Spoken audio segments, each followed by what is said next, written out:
আসসালামু আলাইকুম my dear viewers. আজকের রাইট ফর্ম অফ ভার্বের নাম্বারটি হচ্ছে 23। অর্থাৎ এর আগে আমরা আরো 22টি রাইট ফর্ম অফ ভার্বের উপরে এক্সারসাইজ আমরা শেষ করেছি, সেগুলো দেখে আসতে পারেন। আর শুরুতে আমরা যে একটি টিউটোরিয়াল দিয়েছিলাম রাইট ফর্ম অফ ভার্বের উপরে যে নিয়ম কানুনগুলো রয়েছে সেটার উপরে, সেটা দেখলে আপনি সব ধরনের রাইট ফর্ম অফ ভার্বই পারবেন।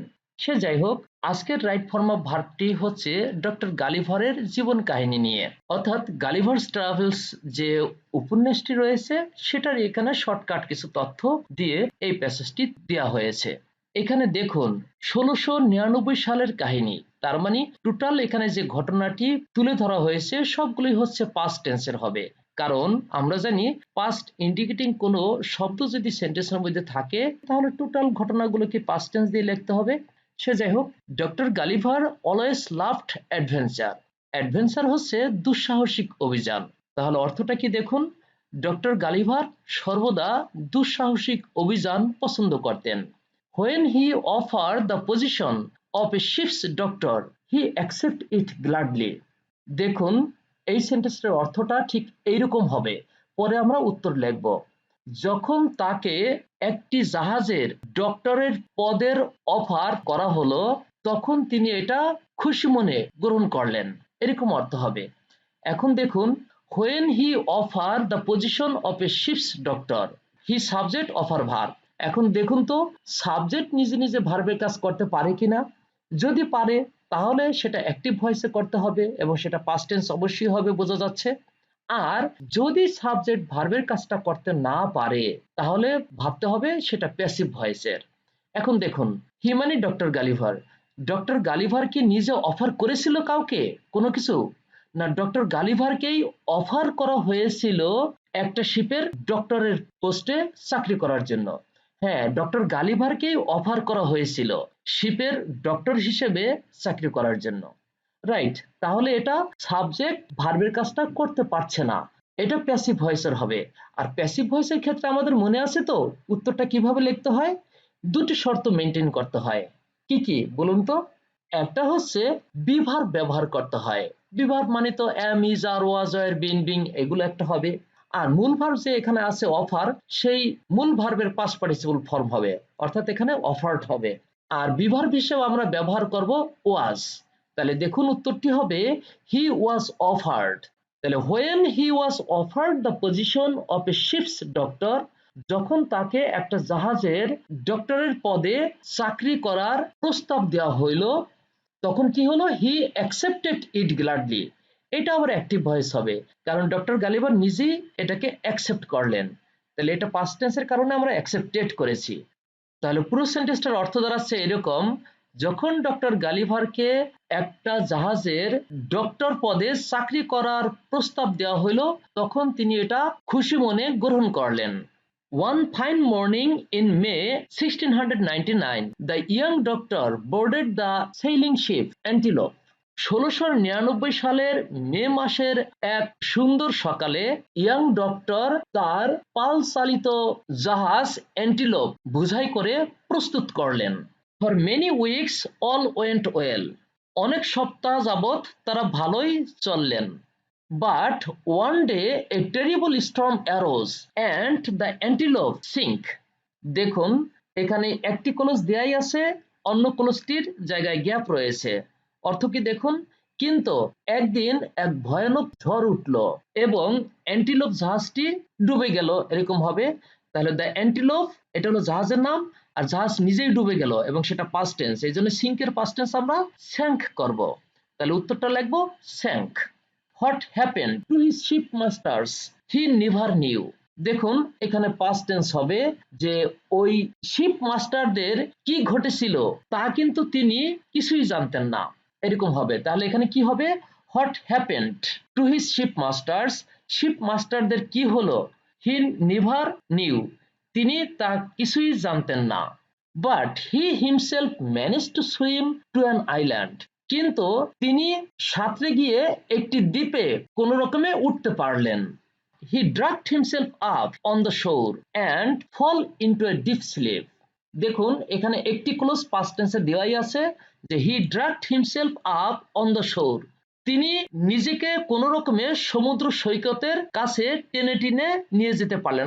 অ্যান্ড ফলের জায়গায় পাস্ট টেন্স হবে fail into a deep sleep, এবং তিনি নিজেই গভীর ঘুমে আচ্ছন্ন হয়ে পড়লেন বা ঘুমিয়ে পড়লেন। তাহলে এখানে উত্তরটা হবে ফলের পাস্ট টেন্স ফেল, এটা active voice. He slept for a long time, তিনি অনেকক্ষণ যাবৎ ঘুমালেন।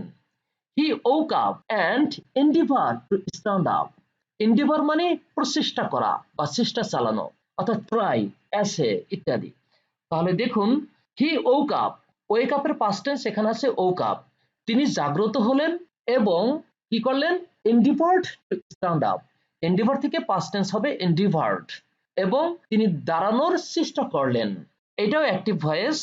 এখানে and এর পরে হি সাবজেক্ট উজ্জ আছে, কারণ এই আগের ক্লোজটিতে একই সাবজেক্ট আছে, সেই কারণে এখানে হি ব্যবহার করা হয়নি, ব্যবহার করলেও কোনো সমস্যা নেই।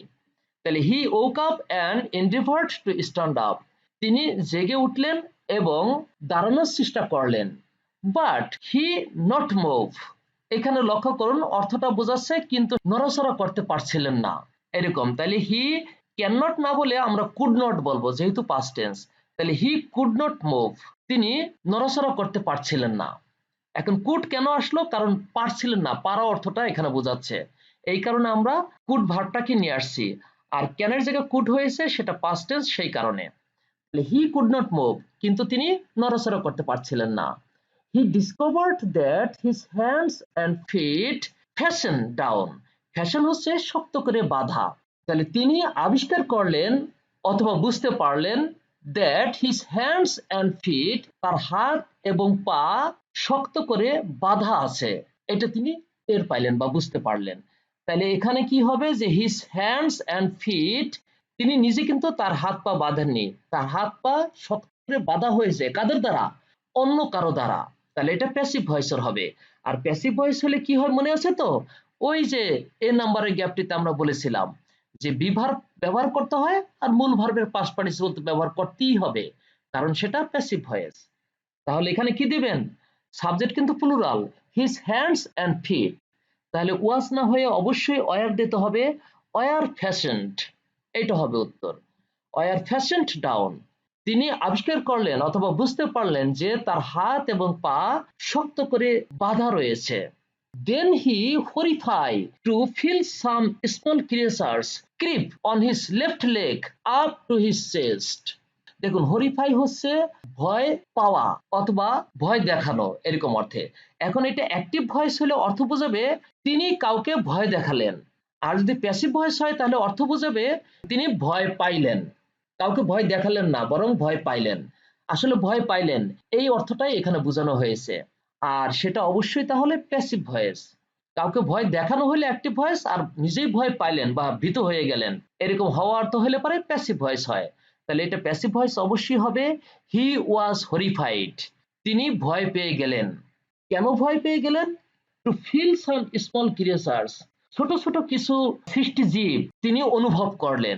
কোথায় অনুভব করলেন, এখানে পরে ভার্বের সাথে আইএনজি হবে, কেন বলুন তো, এখানে সাবজেক্ট ভার্ব অবজেক্ট সব আগে হয়ে গিয়েছে, আর পরে এখানে ভার্ব আছে, আমরা ভার্বের সাথে যদি আইএনজি করে দেই প্রেজেন্ট পার্টিসিপল ফ্রেজ, তাহলে সেটা সেন্টেন্সের একটা সুন্দর ম্যাচিং হয়ে যাবে। দেখুন, তিনি ভয় পেয়ে গেলেন এটা অনুভব করে যে কিছু ছোট ছোট জীব তার বাম পায়ের উপরে হামাগুড়ি দিয়ে উঠে বুকের দিকে চলে আসতেছে।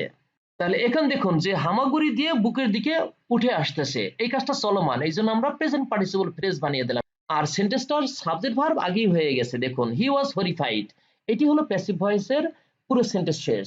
আর টু ফিল সাম স্মল ক্রিয়েচার্স, এটা একটা ইনফিনিটিভ ফ্রেজ।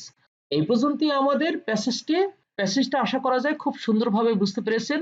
এইভাবে যদি আপনি কি ধরনের অর্থ হলো এবং এটা কেন এই উত্তরটা হবে, কেন আমি এই ধরনের ভার্ব ব্যবহার করলাম, এই কেনর উত্তরগুলো সুন্দরভাবে শিখে নিয়ে কিছু এক্সারসাইজ করতে পারেন, তাহলে অবশ্যই আপনি রাইট ফর্ম অফ ভার্বের যে কোনো প্রশ্নেই সবগুলো উত্তর দিতে পারবেন সুন্দরভাবে। আমরা এরকম আরো অনেক সুন্দর সুন্দর টিউটোরিয়াল নিয়ে আগামীতে হাজির হব, সেটা দেখার আমন্ত্রণ রইল। সে পর্যন্ত সবাই সুন্দর থাকবেন, ভালো থাকবেন, আল্লাহ হাফেজ।